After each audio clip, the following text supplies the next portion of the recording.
Startups का ये culture देश के दूर दराज तक पहुंचे, इसके लिए 16 जनवरी को अब नेशनल स्टार्टअप डे के रूप में मनाने का फैसला भी किया गया है। साथियों, स्टार्टअप इंडिया इनोवेशन वीक बीते साल की सफलताओं को सेलिब्रेट करने का भी है और भविष्य की रणनीति पर चर्चा करने का भी है। Startup will be the backbone of India. ये सिर्फ मेरा मानना नहीं है, हमारे देश के प्रधानमंत्री श्री नरेंद्र मोदी जी ने भी कहा है, कल की बात है। और तो और सबसे अच्छी चीज है कि उन्होंने 16 जनवरी की, जो कि आज है, उसको नेशनल स्टार्टअप डे के रूप में मनाने का ऐलान किया और फैसला लिया कि भाई 16 जनवरी जो रहेगी वो स्टार्टअप डे के रूप में मनाई जाएगी। अभी जनवरी का माहौल बड़ा प्यारा होता है। 12 जनवरी को स्वामी विवेकानंद जी का नेशनल यूथ डे के रूप में मनाया जाता है। 14 तारीख को मेरा जन्म दिवस आता है और 16 तारीख 12, 14 और 16 दो के सीक्वेंस में 16 तारीख को आ गया स्टार्टअप का डे। और जहां यूथ की बात हो, जहां MBA चावला की बात हो, और थोड़ा लालची हो रहा हूं मैं स्टार्टअप की, मतलब मेरी बात करके नहीं, फिर से मैं अपने आप को हटाता हूं, मैं स्टार्टअप की बात करता हूं। सबसे अच्छा फैसला लिया गया है स्टार्टअप डे को मनाने का, जहां दिवस, जयंती, नेता और अभिनेताओं के जन्म दिवस और उनकी जयंती की बात होती है हिंदुस्तान में। अगर स्टार्टअप जैसा वर्ड अगर हिंदुस्तानियों के मुंह जबानी आता है, युवाओं के बीच आता है, कॉलेजों में आता है, कॉर्पोरेट्स में आता है, तो इससे अच्छा बदलाव कभी नहीं हो सकता मित्रों। 2022 में दुनिया एंटर कर चुकी, नया साल चालू हो गया और नए साल में भारत को सबसे अच्छी चीज क्या मिली कि 16 जनवरी को स्टार्टअप डे के रूप में मनाने का डिसीजन हमारे देश के प्रधानमंत्री ने लिया है। बट ये डिसीजन आया क्यों और कैसे आया, इसके पहले हमें देखना पड़ेगा बैकवर्ड में, थोड़ा इतिहास के बारे में जानना पड़ेगा। और इतिहास ज्यादा पुराना नहीं, रिसेंटली 2021 के बारे में। तो हमें नेचुरली 2 सालों को कंपेयर करना पड़ेगा। तो हम थोड़ा 2021 की बात करते कि हुआ क्या 2021 में, और 2022 और 2023 की जो हम विजन और सपने लेके चल रहे हैं उसके ऊपर बात करेंगे। आपको पता है 2021 में 42 स्टार्टअप छोटी मोटी कंपनियां यूनिकॉर्न बनी है। यूनिकॉर्न की डेफिनेशन की आपको पता ही होगी, नहीं हो तो ये देखो, 7,500 करोड़ के आसपास जिस कंपनी का वैल्यूएशन होता है, जिसकी वैल्यू होती है, वो यूनिकॉर्न कहलाती है। और तो और $35 बिलियन, मतलब लगभग शायद 2 लाख करोड़ के आसपास का अमाउंट दुनिया भर के लोगों ने और इंडिया के लोगों ने और इंडियन कंपनीज ने, VC फंड्स ने, PV fund, private equity fund ने स्टार्टअप्स के अंदर डाला है। और तो और 13 कंपनियां लिस्टेड हुई NSE और BSE में। इससे अच्छा 2021 साल हिंदुस्तान के लिए और हमारे लोगों के लिए नहीं हो सकता, जब startup, innovation, economy, funding, equity, ये जो नए शब्दावली है ना, ये जुड़े।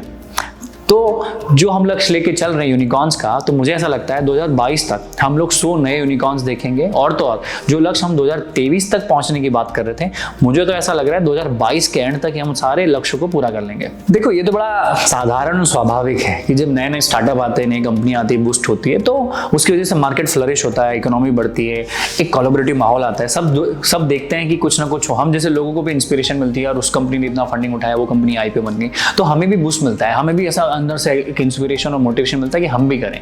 तो ये तो बड़ी अच्छी बात है। और अब थोड़ी बात करते हैं आने वाले समय की, 2022 की, और आने वाले समय 2023 की। आने वाले 1-2 सालों में इंडिया कहां पहुंचेगा और हम इंडियंस कहां पहुंचेंगे। तो समझ रहे हो ना आप, इंडिया की ग्रोथ की जो फ्लाइट है ना भैया, वो टेक ऑफ कर चुकी है। अब हमें कोई रोक नहीं सकता। इन यूनिकॉर्न की लिस्ट में वही नाम शामिल है जो हमारे सोशल मीडिया पे हमेशा हमें दिखते रहे, जिसमें मामा अर्थ हो गया, मीशो हो गया, अपग्रेड हो गया, भारत पे हो गया। ये 4-5 स्टार्टअप है और भी, मतलब 42 है, मतलब लगभग ऑन एन एवरेज हर महीने 3 से 4 स्टार्टअप यूनिकॉर्न बने।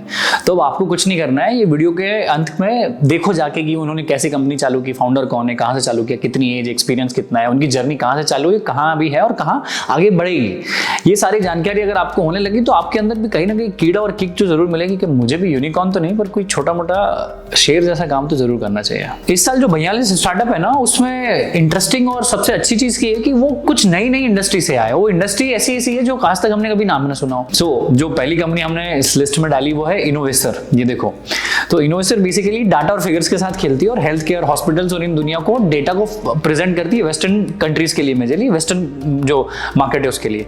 सो उससे होता क्या है कि आजकल की दुनिया में क्या है, फ्रेमवर्क स्ट्रक्चर के साथ काम चलता है, मतलब जुगाड़ के साथ काम नहीं चलता। तो ये कंपनी हेल्थ केयर, हॉस्पिटल्स और मेडिकल की दुनिया की जो पूरी ऑर्गेनाइजेशन और बिजनेस रिलेटेड क्वेरीज है, उसको डेटा और फिगर पे काम करती है और उनको एक ऐसा डेटा और फिगर्स देती है जिससे उनको ईजी होता है एक्सेस करने में कि कितने हॉस्पिटल है, कितने मरीज है, कितने पेशेंट है, उनको मेडिकल कैसे करना है, उनका हेल्थ कैसा है, उनके बारे में उनके प्रिकॉशंस कैसे रखना, उनको क्योर करना कैसे करना, और इसके पूरे बारे में बात करती है। और भी आप सर्च कर सकते हो गूगल पे इसके बारे में ज्यादा जानकारी के लिए। सो पहला यूनिकॉर्न यूनिकॉर्न जो बना क्रिप्टो की दुनिया का CoinDCX, हमारे सुमित भाई और नीरज भाई की कंपनी 2018 में जो चालू हुई थी, तो ये भी एक नया ही सेगमेंट है जो क्रिप्टो की दुनिया का यूनिकॉर्न बना, हमारा CoinDCX। देखो, और आपने नाम सुना होगा फार्मेसी का, पहला ई फार्मेसी भाई, ऑनलाइन वो मेडिकल और ये सारी चीजें बेचते हैं। वो आपने गाना भी तो सुना होगा, pharmacy pharmacy take it easy pharmacy. मेरे को डांस वांस भी करा रही है मेरी टीम आजकल। और वो उन्होंने रिसेंटली में थायरोकेयर कंपनी जो 25-30 साल पुरानी डॉक्टर वैल्यूमनी जी की कंपनी, उसको 7-7.5 हजार करोड़ में करे ना। 4 साल 5 साल पुरानी कंपनी 25-50 साल पुरानी कंपनियों को इतने पैसे में खरीद रही और बड़ा बन रही है। तो आप समझ रहे हो कितना स्पीड से स्टार्टअप की दुनिया बढ़ रही है हमारे हिंदुस्तान में। अपना पहला Indian social e commerce platform Meesho, उसका नाम चल ही रहा है, जैसे दुकान भी है सुमित भाई का बैंगलोर बेस्ड। तो ये सारे स्टार्टअप जो है, मैंने बताया आपको, CoinDCX हो गया, इनोवेस्टर हो गया, और ये सारे स्टार्टअप्स मिलकर अगर यूनिकॉर्न बन रहे, इतना अच्छा तेजी से बिजनेस अपना फैला रहे हैं, एक्सपांड कर रहे हैं, तो हम जैसे लोगों को मोटिवेशन मिलता है। और सबसे ज्यादा प्रॉमिसिंग बात तो ये कि दुनिया भर की कंपनियां जो VC फंड है, प्राइवेट इक्विटी फर्म है, US की हो, कनाडा की हो, UK की हो, इंडियन स्टार्टअप पे पैसा डाल रही है, उनकी लोगों पे पैसा डाल रही है, क्योंकि उनको पता है कि सबसे बड़ा मार्केट जो है आज की तारीख में इंडिया ही पूरी दुनिया में, और सबसे ग्रोइंग और सबसे फास्टेस्ट इकोनॉमी तो इंडिया की 9-9.5% के हिसाब से इकोनॉमी भी ग्रोथ कर रही है हमारी। तो पॉइंट ये है कि बॉस, आप आइडिया लाओ, समय आपके हिसाब से चल रहा है, आप आइडियाज लाओ, टीम बिल्डिंग करो, अच्छे अच्छे लोगों को अपनी टीम में लाओ, क्योंकि हवा आपकी तरफ ही चल रही है बॉस, क्योंकि जिधर हवा उधर आप, और उधर आपकी सक्सेस। अब थोड़ी बात कर ली जाए जो हमारे प्रधानमंत्री जी ने 16 जनवरी को startup day, national startup day के रूप में मनाने की बात करी, उसके पॉइंट्स क्या और एक्चुअल में आया कैसे और कहां से आया, उस पर थोड़ी बात करते हैं। मैं बताता हूं हुआ क्या और कैसे हुआ, ठीक है। Liberating entrepreneurship and innovation from the web of the government.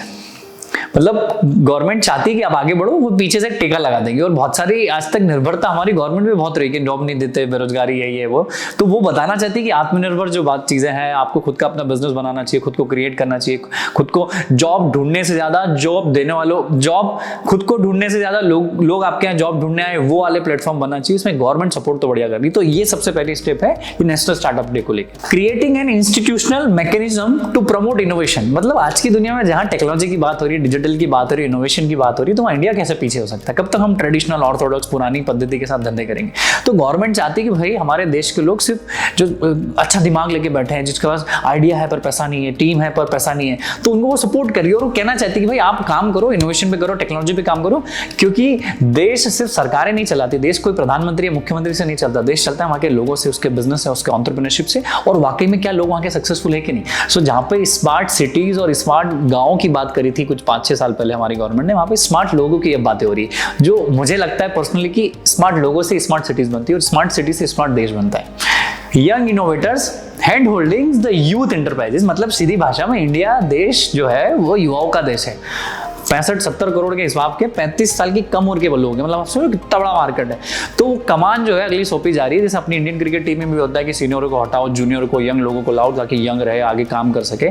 जैसा वेस्ट इंडीज ऑस्ट्रेलिया में वो बड़े थोड़े बूढ़े बूढ़े लोगों को ही खिला रहे थे। आज ऑस्ट्रेलिया और वेस्ट इंडीज की स्थिति कितनी खराब हो गई, पर बीसीसीआई जैसी टीम ने कितना यंग लोगों पर IPL के माध्यम से खर्च किया। तो आज भी इंडिया वही है जो पिछले 5-10 सालों से काम करी। तो सरकार भी चाहती है कि आने वाला जो समय हो, कमान हो, जो जिम्मेदारी हो, वो यूथ के ऊपर हो, यंग लोगों के ऊपर हो, मेरे ऊपर हो, आपके ऊपर हो, हम जैसे युवाओं के बीच में हो।